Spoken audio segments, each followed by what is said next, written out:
네, 2021년 마지막 주일이죠. 12월 26일 하나님께서 주시는 말씀은 마태복음 2장 9절로 12절까지의 말씀입니다. 제가 봉독해 올리겠습니다. 박사들이 왕의 말을 듣고 갈새 동방에서 보던 그 별이 문득 앞서 인도하여 가다가 악이 있는 곳 위에 머물러 서 있는지라. 그들이 별을 보고 매우 크게 기뻐하더라. 집에 들어가 아기와 그의 어머니 마리아가 함께 있는 것을 보고 엎드려 아기께 경배하고 보배합을 열어 황금과 유향과 몰약을 예물로 드리니라. 그들은 꿈에 헤롯에게로 돌아가지 말라 지시하심을 받아 다른 길로 고국에 돌아가니라. 다른 길로 돌아가니라 라는 말씀의 제목으로 하나님 말씀 전하도록 하겠습니다. 오늘 본문에 소개되고 있는 이 동방 박사들은 여러분들이 이미 잘 아시다시피 이제 예수님께 황금과 몰약과 유향 이 세 가지 예물을 드린 사람들입니다. 이분들은 지금의 그 이란 또 이라크 그 지역, 예전에 그 페르시아 그 다음에 바벨론 그 제국이 있었던 곳이거든요. 그곳에서 이제 점성술을 연구하던 사람들인데 그 나라에서는 이들이 성직자 대우를 받았던 그런 사람들이었습니다. 근데 이제 그들이 이제 유대 땅에서 빛나는 별을 보고 그 머나먼 곳에서 산 넘고 물 건너 이제 유대 땅 베들레헴으로 찾아오게 되는 것이죠. 평생 별자리를 보면서 그 징조를 연구했던 사람들의 눈에는 그들이 보았던 그리고 그들이 관찰했던 그 빛나는 별이 이거 보통 별이 아니라는 것을 단번에 알 수 있었습니다. 그들은 생각하기를 저 별의 주인공은 분명 온 인류를 위해서 뭔가 좀 대단한 사람이 태어날 것이라는 그런 징조였음을 그들은 알았습니다. 그래서 그 별의 주인공이 도대체 누구일까 너무 궁금해가지고 그 주인공을 만나기 위해서 그 머나먼 길을 따라 동방에서부터 오게 되었던 것입니다. 그리고 그들의 그 간절한 염원 끝에 10절에 보니까 드디어 그 빛나는 별의 주인공을 만나게 되죠. 아기 예수님이 계신 곳에 머물러 섰더니 아기 예수를 보고 저들이 크게 기뻐하게 되었다라는 것입니다. 사실 가장 기뻐해야 할 사람이 누군데 그 유대 땅에 많은 유대 사람 아닙니까? 특별히 이미 하나님의 말씀에 유대 땅 베들레헴아 내가 네 고을에서 그리스도가 메시아가 나겠다고 성경에 예언된 이 말씀을 잘 알고 있는 제사장들과 서기관들이 가장 기뻐했어야 되는데 저 머나먼 동방에서 빛나는 별을 보고 찾아온 그 박사들이 가장 크게 기뻐했다는 거예요.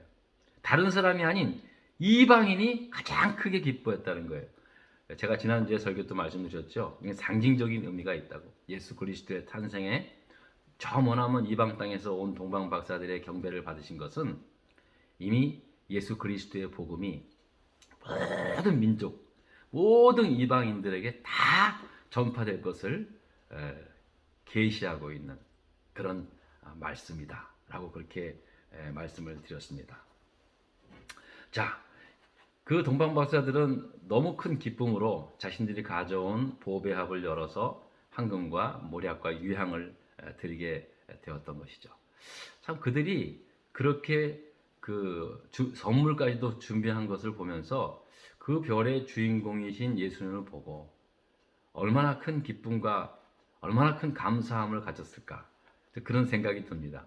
그 정도의 그 예물을 드릴 정도면은 그들의 마음이 어땠을까라는 생각이 들게 되는 거죠.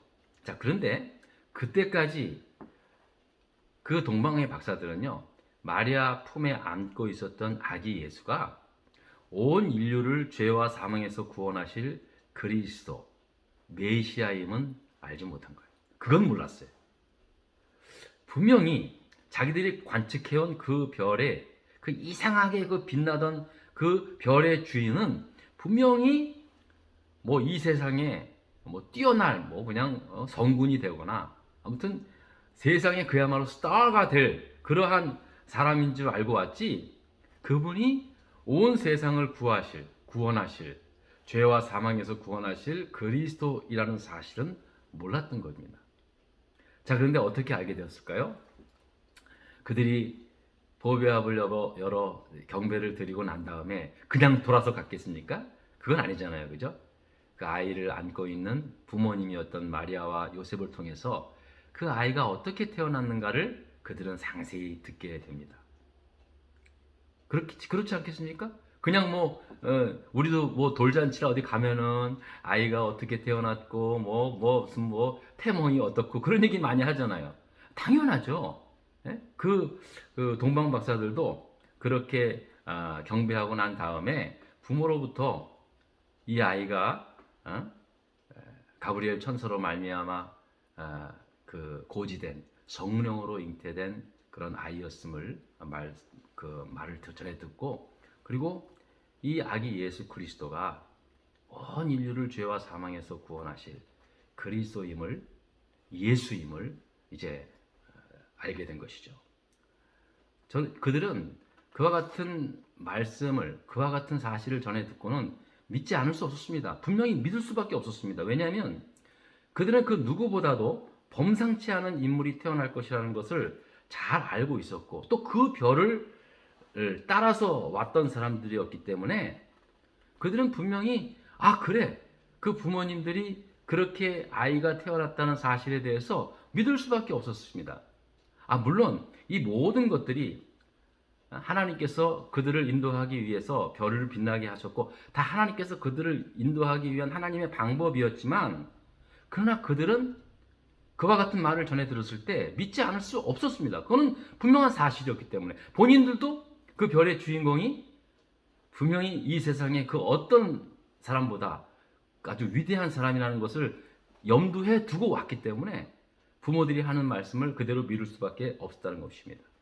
그리고 또 그들이 예수 그리스도가 메시아임을 분명히 믿고 있었다는 사실을 어떻게 알고 있냐면요, 동방 박사들이 경배하고 난 다음에 본국으로 돌아갈 차비를 하던 중 어느 날 12절에 보니까 천사가 나타나서 헤롯에게로 가지 말고 다른 곳으로 가라 라는 그런 지시를 받고 그 말 그대로 다른 곳으로 돌아갔다라는 말씀이 12절에 기록되어 있습니다. 자, 여러분, 이 말씀이 뜻하는 게 뭡니까?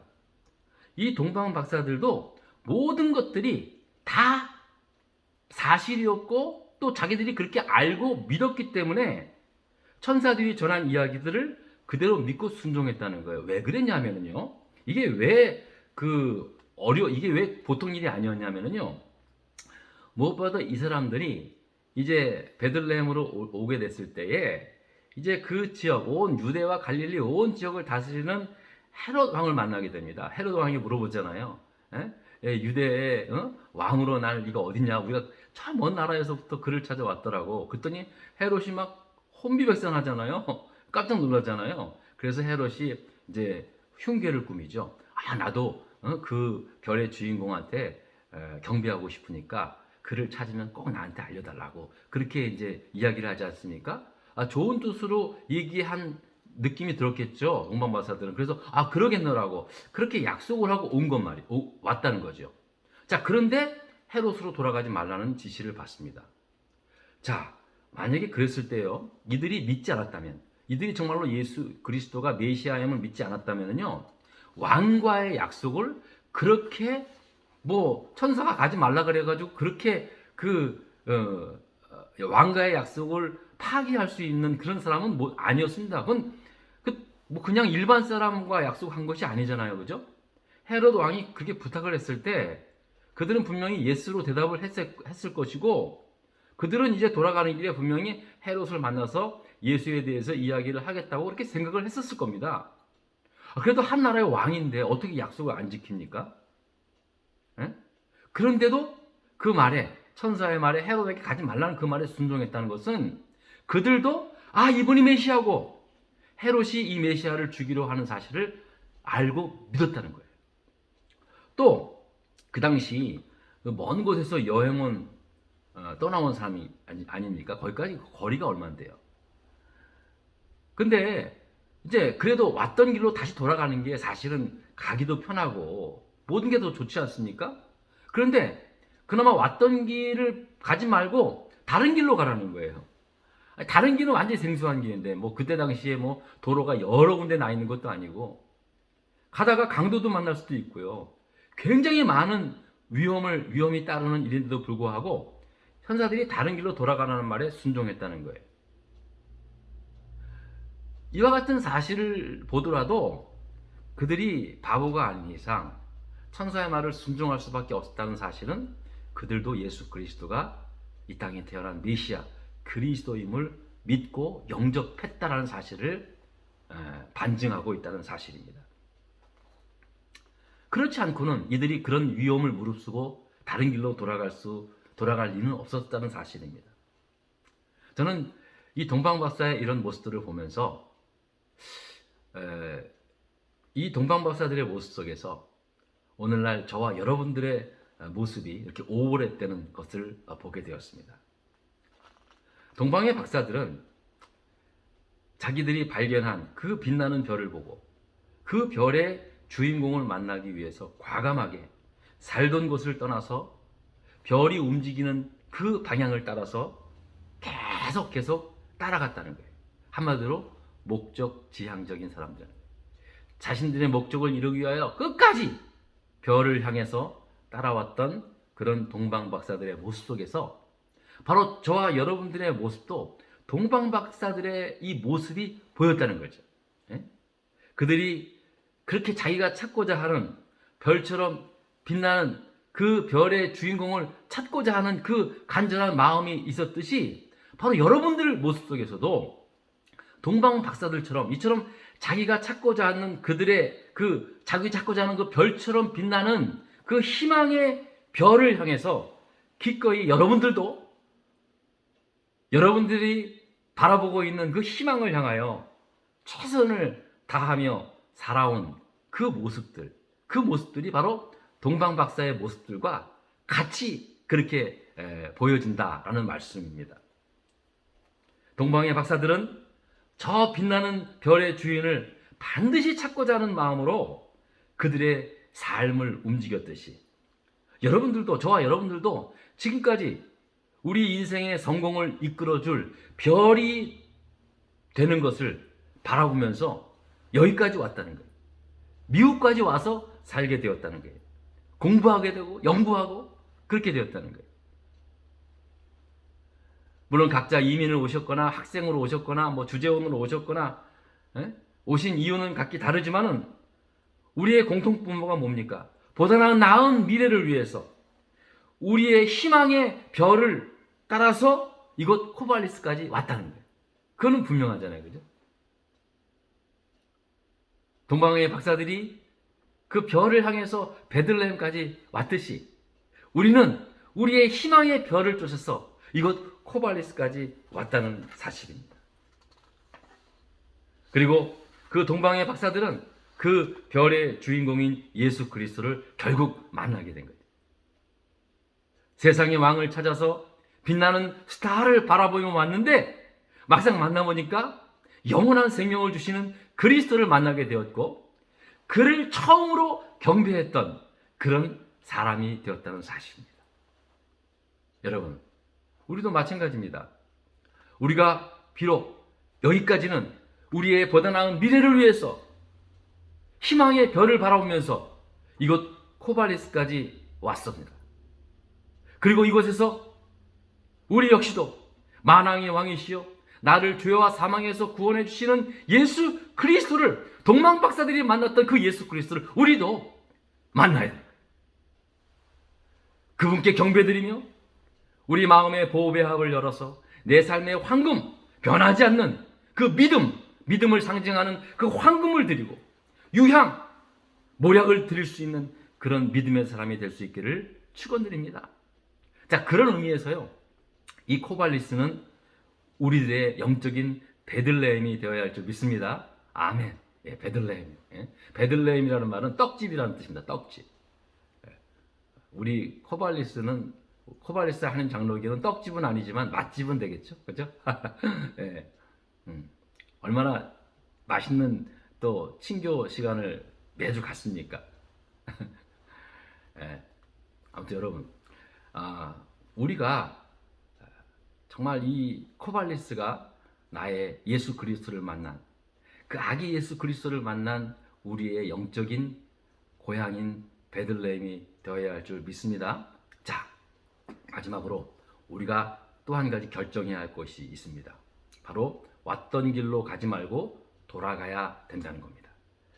예수님께 경배했던 동방 박사들에게 천사들이 나타나서 헤롯 왕에게 가지 말라고 한 겁니다. 그리고 다른 길로 돌아가서 그들은 그 말을 듣고 다른 길로 돌아가서 고국에 가게 되었다는 거예요. 자, 여러분, 헤롯은 무엇을 상징합니까? 헤롯은 그야말로 이 세상을 상징하는 겁니다. 이 세상을 의미합니다. 그러니까 우리도 마찬가지예요. 우리가 지금까지 살아왔던 세상의 길로, 세상의 방법으로 다시 이제 돌아가지 말고 예수 그리스도를 만난 다음에는요, 다시 세상 길로 가는 게 아니에요. 다시 우리가 살아왔던 그 삶의 방식으로, 삶의 길로 가는 게 아니라 바로 예수 그리스도를 향하는 우리의 고국이 어딥니까? 우리의 영원한 고국, 바로 영원한 하나님 나라로 예수 그리스도를 통해서 걸어가야 할 줄 믿는 것입니다. 여러분, 예수님도 만난 것 중요합니다. 예수님 만난 것 중요하지만은요, 그 만남 이후의 삶이 사실 새로운 시작인 것입니다.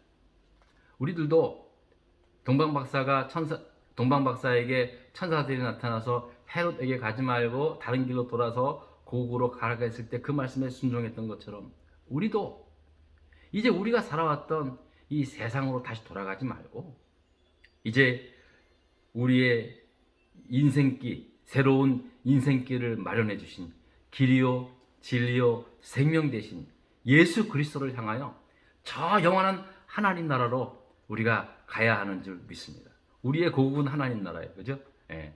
할렐루야. 네. 그래야 사는 겁니다. 물론 이 길이 좁을 수 있습니다. 힘들 수 있습니다. 어렵습니다. 예? 요즘 정말 신앙생활 하는 게 왜 이렇게 힘든지 모르겠어요. 누가 핍박하는 것도 아니고 욕하는 것도 아닌데요, 점점점 힘들어집니다. 그 이유가 뭡니까? 온갖 이 세상 문화와 이 향락의 문화들이 우리를 점점점 힘들게 합니다. 정말로 힘들게 합니다. 하지만 우리가 가야 할 길이 바로 예수 그리스도께 있어야 그 사는 겁니다. 영적으로는 다 죽은 길이에요. 오직 예수 그리스도만이 우리를 살리는 길이요 영원한 생명으로 인도하는 길임을 믿고, 동방의 박사들이 다른 길로 돌아 고국으로 들어갔듯이 우리 역시도 우리가 살아온 인생길이 아닌 생명의 길, 진리의 길, 영생의 길 대신 예수 그리스도를 향하여 갈 때 우리의 영원한 본향인 하나님 나라로 향하는 그러한 저와 여러분 모두가 될 수 있기를 주의 이름으로 축원드립니다. 아멘. 기도하겠습니다.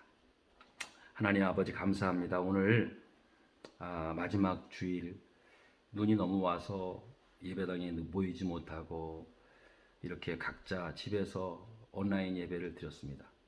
그나마 또 인터넷 사정이 안 좋아서 제대로 예배를 드리지 못한 것에 대해서 참 너무나 마음이 답답하지만, 그래도 하나님 아버지, 우리가 이 마지막 주일을 사모하며 또 하나님의 말씀을 사모하는 마음으로 이 말씀을 함께 나누게 되었습니다. 하나님 이 말씀 속에 하나님께서 들려주시는 하나님의 음성을 듣게 하여 주시고, 하나님 이제 우리가 예수 그리스도를 만난 사람으로서 지금까지 우리가 살아왔던 세상의 방식과는 또 세상의 길과는 전혀 다른 하나님께서, 성령님께서 내게 지시하고 가르쳐 주신 그 길로, 진리의 길, 생명의 길, 영원한 그 천국을 향하는 그 길로 돌아가는, 그래서 영원한 천국에서 하나님 나라, 하나님을 배울 수 있는 우리 모두가 될 수 있기를 간절히 바라오며 예수 그리스도 이름으로 기도드렸습니다. 아멘. 여러분, 사실 아까 설교를 하다가 중간에 끊겨져가지고 다시 녹화를 했는데 그래도 여전히 좀 어색한 건 마찬가지인 것 같습니다. 하지만 오늘 제가 준비한 말씀이 저 다른 데로 굉장히 은혜를 많이 받아서 말씀을 전했는데 아마 제가 그 전한 것 이상으로 여러분들이 잘 이해해서 그렇구나, 우리가 동방박사 같구나, 동방박사들의 열정, 동방박사들의 그 삶의 목적, 동방박사들이 그 모습 속에서 우리도 빛나는 희망의 별을 보고 왔지 않았습니까? 그리고 동방박사들이 다른 길로 돌아가서 고국으로 가는 것처럼 우리도 다른 길, 예수의 길, 생명의 길, 영원한 진리의 길을 돌아가서 천국에서 우리 모두 다시 만나는 그런 우리 모두가 되길 바랍니다. 또 간략하게 또 말씀을 전했습니다. 아무튼 오늘 참 힘든 하루였습니다. 제가 아주 그냥 새벽부터 진땀이 나고 막 그러는데 여러분들 있기에 행복합니다. 잘 지내시고요. 12월 31일 6시에 또 송구영신 예배 때 뵙도록 하겠습니다. 감사합니다.